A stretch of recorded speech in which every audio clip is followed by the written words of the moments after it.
Bismillahirrahmanirrahim. Assalamualaikum warahmatullahi wabarakatuh. Alhamdulillahi rabbil alamin. Allahumma salli ala sayyidina Muhammad wa ala ali sayyidina Muhammad. Sahabat Imam Muda yang dirahmati Allah Subhanahu wa taala, semoga kita semua diberikan Allah Subhanahu wa taala kesehatan, rezeki yang berkah, diampuni dosa-dosanya, dipanjangkan umurnya, hidup dalam kemuliaan, dan akhir hidup kita husnul khatimah. Amin ya rabbal alamin. Sahabat Imam Muda beriman yang dirahmati Allah, nikmat paling besar dalam hidup ini adalah apabila Allah mengangkat derajat kita dan meraih ridha Allah Subhanahu wa taala, karena dapat dipastikan mendapatkan kebahagiaan dan keselamatan di dunia maupun di akhirat. Allah sayang kepada hamba-hambanya yang selalu beriman kepadanya. Namun jarang sekali umat Islam yang memahami bahwa Allah itu akan menaikkan derajat hambanya. Dalam hidup ini kita harus sepenuhnya meyakini kesempatan di dunia ini hanyalah untuk beribadah, dikarenakan hidup di dunia ini bersifat fana atau sementara. Situasi kehidupan berputar seperti kalanya roda yang berputar.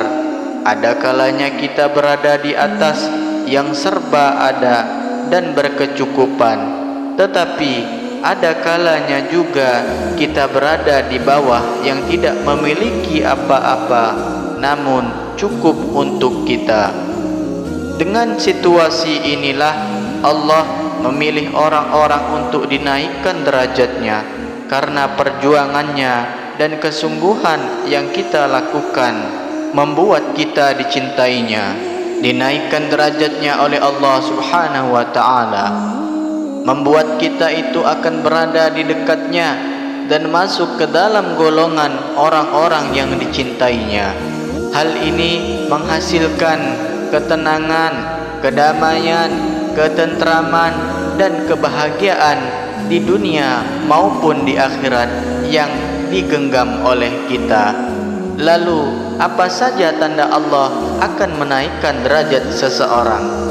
Silahkan untuk para sahabat disimak baik-baik video berikut ini. Yang pertama yaitu kita dihadapkan dengan berbagai masalah. Di saat Allah akan menaikkan derajat hambanya, Allah akan menghadapkan kita dengan berbagai masalah, yang artinya bahwa yang akan membuat kita lebih bersabar dan bersyukur akan masalah yang sedang kita hadapi.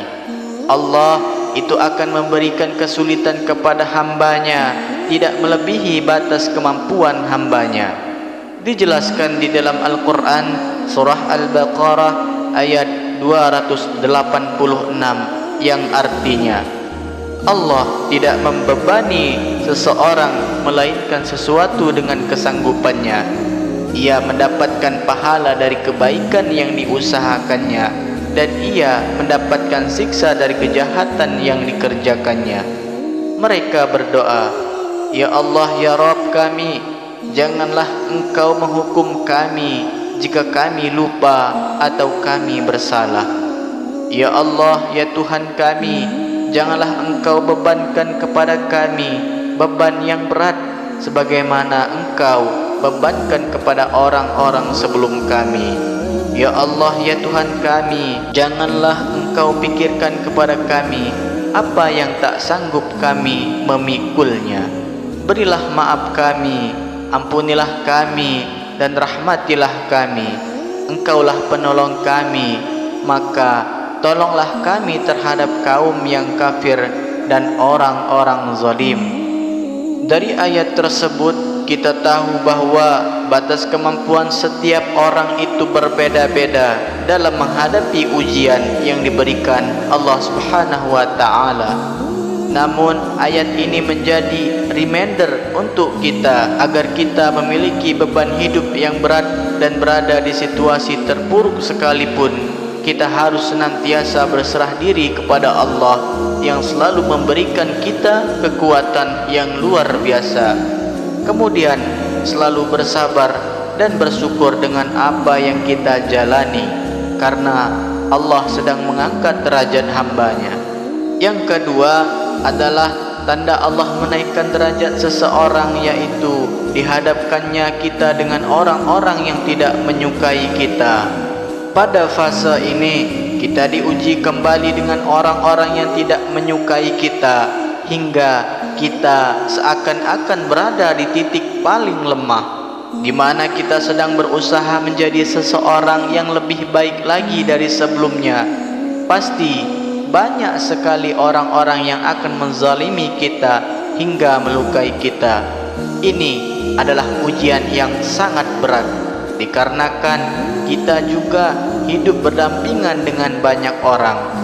Situasi ini yang membuat kita harus lebih memahami keadaan dan situasi yang sedang kita hadapi, dan lebih melindungi diri agar tidak membenci orang lain. Namun mendoakan yang terbaik untuk orang yang menzalimi kita. Ketika kita sudah berusaha, kita juga harus selalu ingat bahwa semua hal ini terjadi karena kehendak Allah Subhanahu wa taala yang sedang perhatian kepada kita.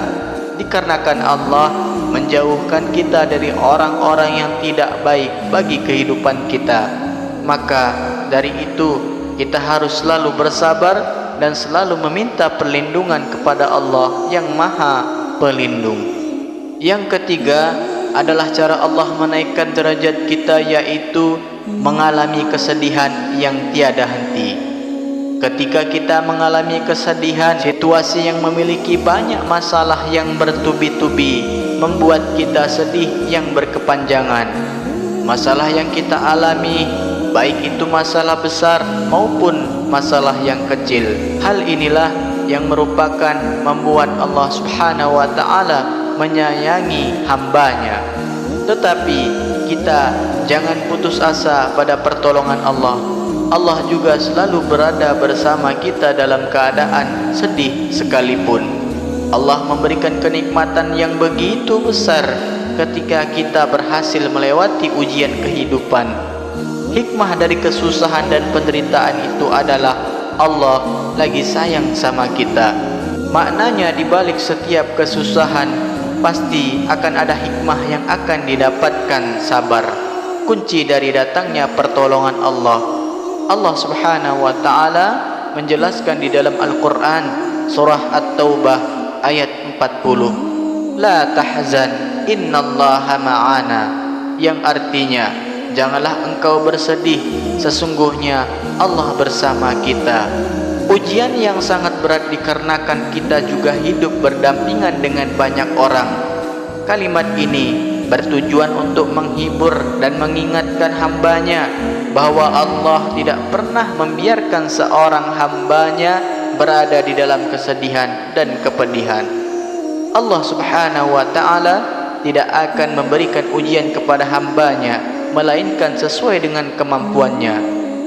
Dalam keadaan yang sedang kita alami, harus selalu kita ingat bahwa Allah itu akan selalu bersama kita dalam keadaan apapun. Maka dari itu kita harus berprasangka baik kepada Allah. Dan yang keempat, tanda Allah menaikkan derajat kita adalah didorong untuk terus beribadah. Terkadang ada waktu dalam hidup ini ketika seseorang tak punya pilihan selain mengisi waktu-waktu yang dia miliki dengan beribadah. Hal semacam ini bahkan bisa saja terjadi karena terpaksa. Seseorang tak berencana melainkan ibadah tertentu, namun kesempatan dan kondisi tertentu membuatnya selalu harus melakukannya. Kasus paling sederhananya semacam kejadian ini yaitu ketika seseorang bisa dengan mudah melakukan melakukan kebaikan dan ibadah yang sebelumnya tak direncanakan. Bila hal demikian terjadi pada diri anda, maka itu adalah tanda Allah Subhanahu wa ta'ala sedang menaikkan derajat anda, sebab Dia ingin anda lebih dekat dengannya dengan ibadah-ibadah yang kamu lakukan. Yang kelima adalah tanda Allah menaikkan derajat kita, yaitu ketika kita dibuat tidak bisa bermaksiat.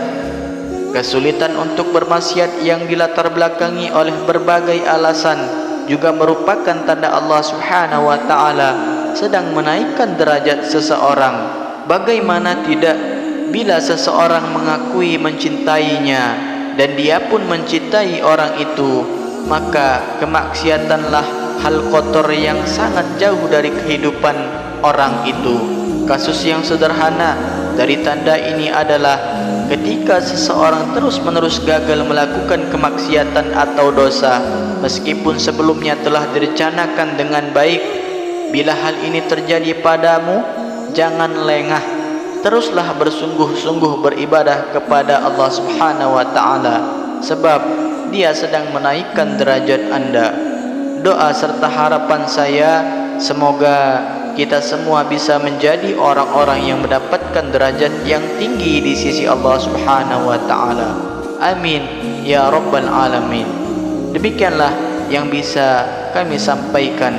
Semoga bisa bermanfaat untuk kita semua. Akhirul kalam, wassalamualaikum warahmatullahi wabarakatuh.